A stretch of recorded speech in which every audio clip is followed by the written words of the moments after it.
¿Cómo le va? Esto es Sociedad y Estadio. Y hay historias que tenemos que contar con la evolución de la sociedad argentina agarrada, de la mano casi tomada, de lo que es el fútbol. Hoy esto se llama industria nacional, que tiene que ver con las cosas que se hicieron para desarrollar la industria en nuestro país. Las marchas y contramarchas, entre aquellos, como decíamos en el anterior programa, que permitían permanentemente concesiones al poder extranjero. En todo caso tenían que ver con una idea liberal de librecambismo que decía que nosotros teníamos que abrir todas las fronteras para que entraran los que quisieran.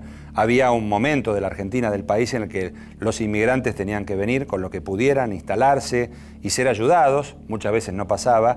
Pero cuando los argentinos querían desarrollar algo y trataban de exportarlo, que no fuese una materia prima, que no fuese algo de la tierra, por llamarlo de alguna manera, no tenían espacio porque se les cerraban esas fronteras. Esa lucha de proteccionismo, de librecambismo, impregnó muchísimo tiempo de nuestra historia política y en todo caso el desarrollo de ciertas industrias está íntimamente ligada en algunos puntos del país también al fútbol. Una ciudad del interior de Santa Fe como Rafaela pudo tener un equipo en primera división, tiene un nivel muy alto en el automovilismo, en el básquetbol, deportistas de otras disciplinas también que se lucen en nuestro país y en el exterior. También, si dejamos de lado un poquito a Rafaela y nos venimos para la provincia de Buenos Aires, tenemos que hablar de Flandria, ese club que juega en la tercera categoría del fútbol argentino, al que todos conocen porque es un nombre bastante particular, y todo esto partió allá a finales de los años 30 y comienzos de los 40 por la iniciativa de un ciudadano belga que se vino al país con la idea de hacer una fábrica textil y que puso ese lugar cerquita de la ciudad de Luján, esa loma negra de Olavarría, que también nació en esa ciudad del suroeste bonaerense a partir de las canteras y de la existencia de una fábrica de cemento. Y Loma Negra, con mucho dinero, porque había mucha exportación de cemento, pudo convocar a jugadores importantes de diferentes clubes. Y también se dio el gusto de enfrentar a la Unión Soviética, que desaparecería políticamente pocos años después. Queda hablar de Morón, del Gallo de Morón, un lugar industrializado, uno de los emblemas del conurbano bonaerense donde se produjeron la apertura de pequeñas empresas, de medianas empresas, que sirvió para una clase industrial, una clase obrera que fue siendo la amalgama y lo fundamental de esos barrios, tanto en el oeste como en el sur. Hay mucha relación entre el fútbol, entre las empresas y entre la posibilidad de tener un dinero a fin de mes y poder ir a la cancha, en este caso a ver al Deportivo Morón, que se fundó a mediados de los 40, pero que tiene ya una historia bien ganada en el fútbol de ascenso argentino. Todo eso, ustedes me van a acompañar a compartirlo, a verlo y nos volvemos a ver en un momento. La Argentina, entre 1880 y las vísperas de la guerra del 14, exhibe índices de crecimiento económico impresionantes. La industria argentina se originó en el seno de una comunidad rica a fines del siglo XIX que se enriqueció con un modelo agroexportador. Existían muy pocos establecimientos industriales, ya que todas las manufacturas se compraban a la misma gente a la que se le vendía la materia prima. Casi un siglo después, durante la década de 1930, se vivió un periodo en el que se produjeron importantes transformaciones.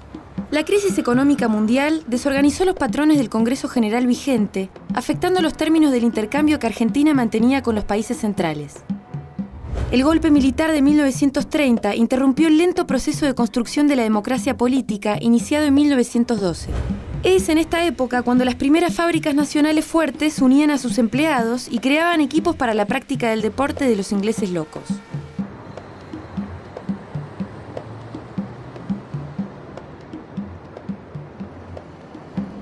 Pese a la hegemonía futbolera de Rosario y Santa Fe, que parecía no tener fisuras, otra ciudad, pero del oeste santafesino, fue ganando prestigio y logró llegar a la primera división cuando Atlético de Rafaela consiguió el ascenso por primera vez en su historia. Fundado el 13 de enero de 1907 como Club Atlético Argentino de Rafaela, en medio de una ciudad que crecía y se agrandaba gracias a la afluencia permanente de inmigrantes, en su mayoría italianos de la rica zona norteña del Piamonte.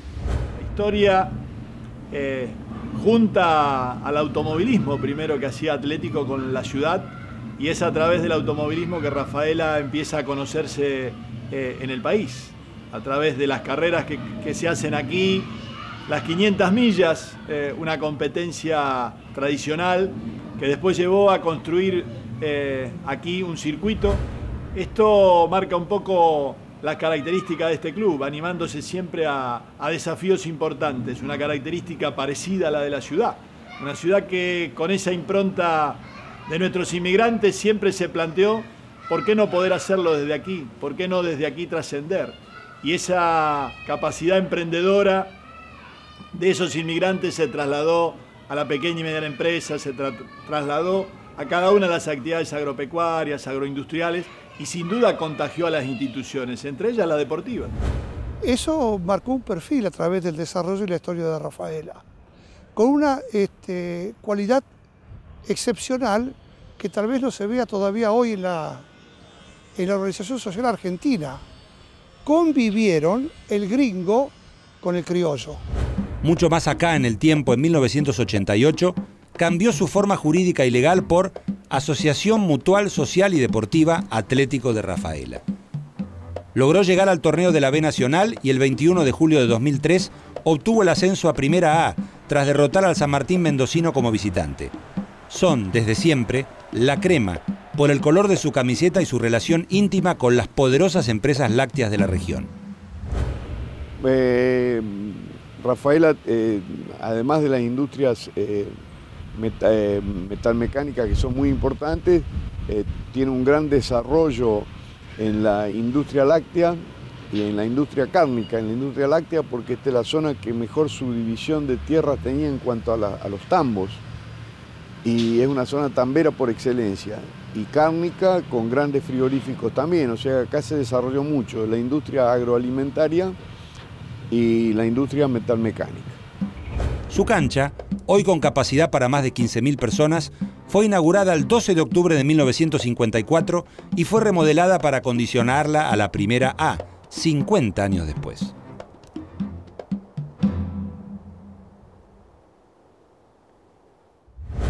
Atlético uno lo sigue permanentemente, uno ha sentido, se ha emocionado, alegrado con el primer ascenso, ha dolido perder la categoría allí en el primer año y ha disfrutado enormemente todo el proceso posterior que nos ha llevado al ascenso, un trabajo de cuerpo técnico, de dirigentes y de jugadores que realmente entusiasmó a todos, a los hinchas y a los no hinchas. Creo que realmente generó un contagio en la ciudad que se sintió realmente hincha de Atlético. Yo creo que Atlético lo que está representando en este tiempo es una idiosincrasia de ciudad que se siente identificada en este equipo. Un equipo con mucho esfuerzo, con mucho sacrificio, con mucha humildad y realmente con mucha entrega. Siempre hasta el final del campeonato tratando de hacer las cosas de la mejor manera. Eso creo que identificó claramente a Atlético con Rafaela.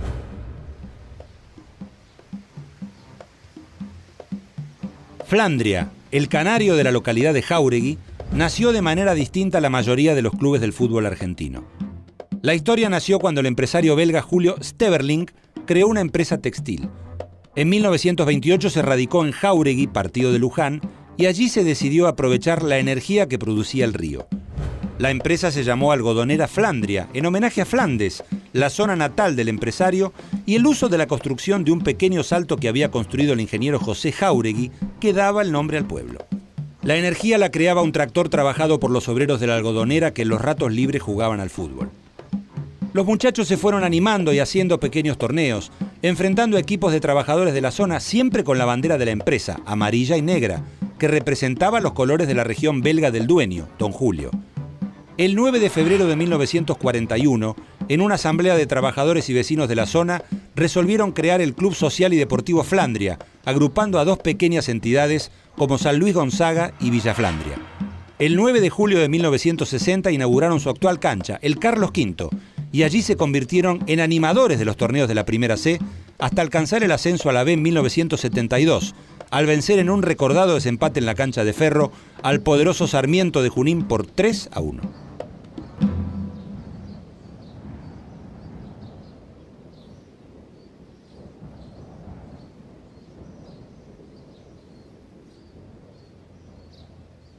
Del mundo apagado, silencioso, lleno de palomas, las plantas que se te metían adentro de los edificios, de la mugre genial que había por todos lados, de esos 7 años que esto estuvo cerrado.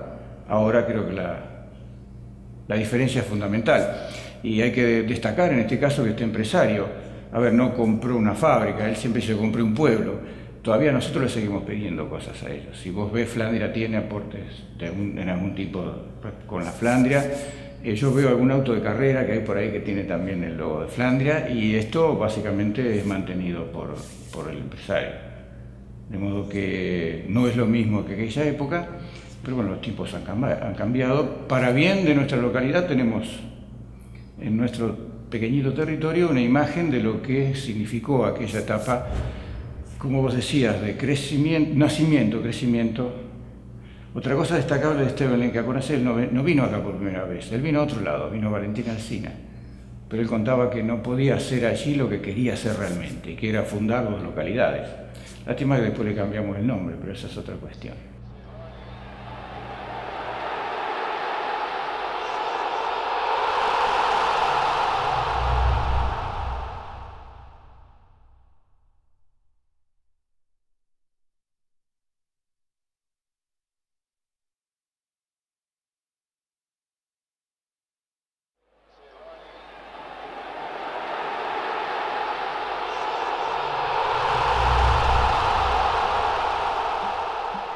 En el año 1946 asume el gobierno el general Juan Domingo Perón. Durante su gobierno se realizaron obras destacables para la industrialización del país. Se radicaron varias industrias pesadas como las automotrices, entre otras, con el objetivo de abastecer al mercado interno argentino. Esa fue tal vez la gran etapa de la industria nacional, con miles de equipos de industria pesada que satisfacían el mercado interno. Desde heladeras hasta motos, desde aquel genial Pulqui hasta los modelos de automóviles que fueron conocidos como los justicialistas. En el Gran Buenos Aires, en la zona oeste, no había clubes de fútbol que pelearan por el ascenso a Primera División, ni mucho menos. Era una parte del Gran Buenos Aires más despoblado, que se fue formando más lentamente hasta alcanzar una identidad en los años 40. De esa época es Deportivo Morón, de 1947. Surge Morón beneficiado por la política de fuerte contenido social del general Perón, que se refleja, entre otras medidas, en otorgar un decidido impulso al deporte. Esta revolución se asienta sobre 2 pilares: la organización de torneos deportivos de toda índole y el apoyo a grupos vecinales para que se junten y puedan armar desde sociedades de fomento hasta clubes para desarrollar actividades deportivas y recreativas. En el legendario Café de Volpi se juntaron Pagano, su señora Angélica y 15 entusiastas más. Allí quedó establecido que los piratas pasaban a ser Sportivo Morón, con camiseta roja y blanca a rayas verticales, como la de Estudiantes de La Plata. Morón inicia la construcción de las tribunas de cemento de su cancha y se fortalece en la categoría, al punto de lograr llegar a la Primera A por única vez en la temporada de 1969. Durante la última dictadura militar de nuestro país, se empezó a destruir la industria nacional. Un gran cambio de orientación en la economía que terminó con el régimen productivo anterior. Este periodo, junto al liberalismo de la década del 90, son considerados los mayores destructores de la industria argentina.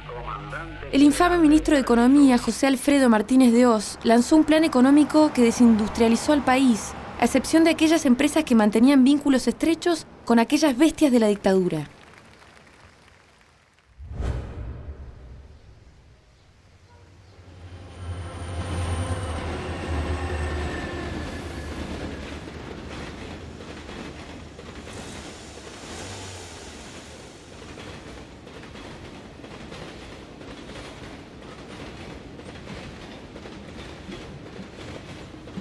Un equipo que tuvo su momento de gloria durante una de las etapas más oscuras de nuestra historia fue Loma Negra de Olavarría. Fundado muchas décadas antes, el 31 de mayo de 1929, quienes lo fundaron fueron los trabajadores de la cementera Loma Negra de la ciudad de Olavarría, propiedad de Alfredo Fortabat.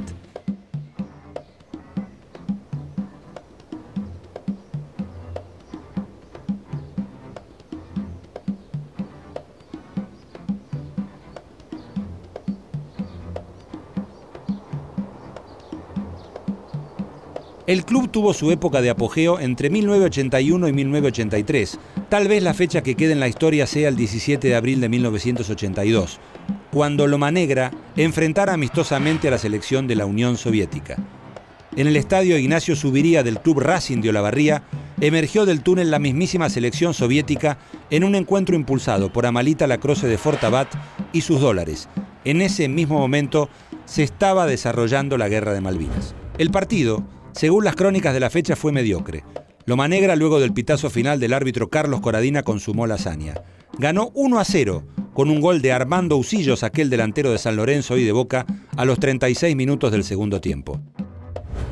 Del partido me acuerdo, toda la expectativa que había en la semana, en lo previo.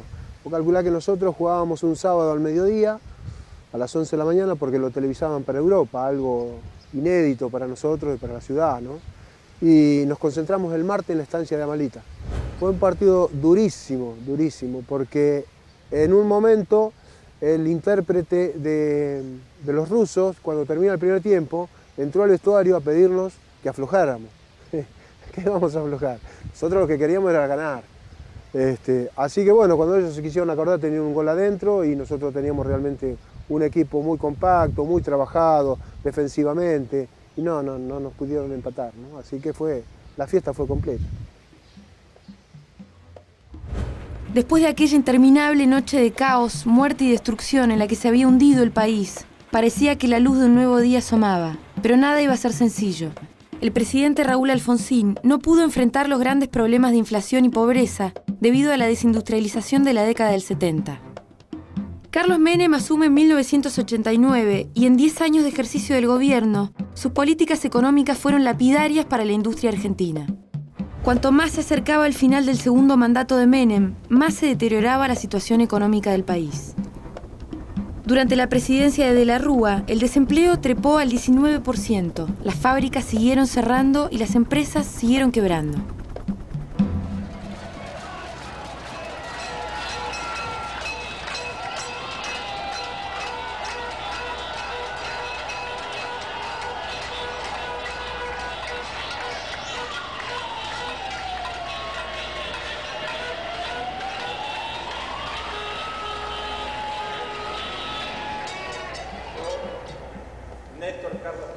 Desde el 2003, con un cambio claro de modelo y de políticas de Estado, de la mano del presidente electo Néstor Kirchner, una luz se encendió para terminar con la crisis. Y cuando la crisis y la recesión terminaron, algunas industrias comenzaron a reflorecer.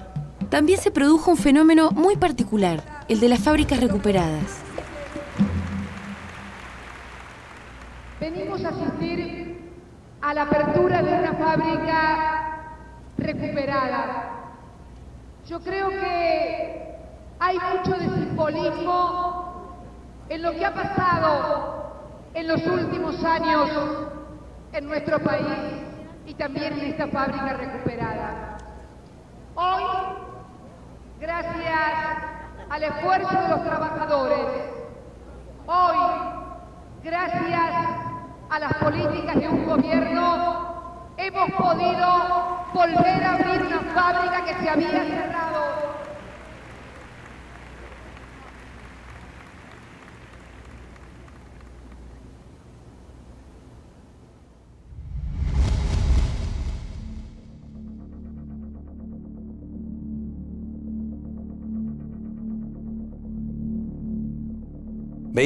Observábamos cómo los vaivenes de la economía argentina, de la industria, esta posibilidad de exportar, de darle trabajo a mucha gente, y después de tener que despedir, de suspender, de cerrar las puertas en muchísimos casos, con gobiernos absolutamente desaprensivos, que seguían recetas de otros países y que no se daban cuenta que con el consumo interno y que al argentino medio había primero que darle trabajo, había que ayudarlo, y que a partir de allí se iban a solucionar muchísimos problemas. A veces uno no entiende por qué razón algunas clases dirigentes de este país, algunos sectores políticos, le han dado la espalda al propio pueblo argentino.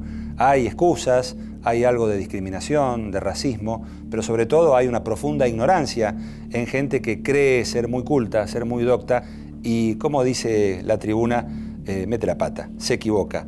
Con la pata o con el pie se juega al fútbol, y en Flandria, en Morón, en Olavarría con Loma Negra, aunque sea ahora jugando torneos regionales, y también en lo que significan otros equipos que marcan algún elemento fundamental con la historia, con el desarrollo industrial, se vuelve a jugar al fútbol a partir del crecimiento económico, y los clubes de esas localidades donde hay trabajo son distintos. Hay una sonrisa, hay un alivio a fin de mes, hay una tranquilidad familiar, y no va solamente el hincha que va a ver, como decíamos, a Flandria, que puede ir a Olavarría, que puede ir a la cancha de Morón, o también que tiene que comprometerse en algún otro lado a descargar su bronca o su tensión a la tribuna. Es un tema para estudiarlo, ese es un tema para verlo, por qué razón el argentino se comporta de una manera en el campo de juego, en la cancha o en la tribuna, y por qué cuando va a otro lado lo observa de otra manera. ¿Por qué en otros países que son bastante más violentos que el nuestro y con muchísimos índices muy bajos de muchas cosas, como por ejemplo el de educación, la gente se comporta de manera mucho más tranquila, pacífica en el fútbol, y quizás se comporta de manera más violenta fuera de la cancha? Comparaciones, la verdad, hay para hacer y varias.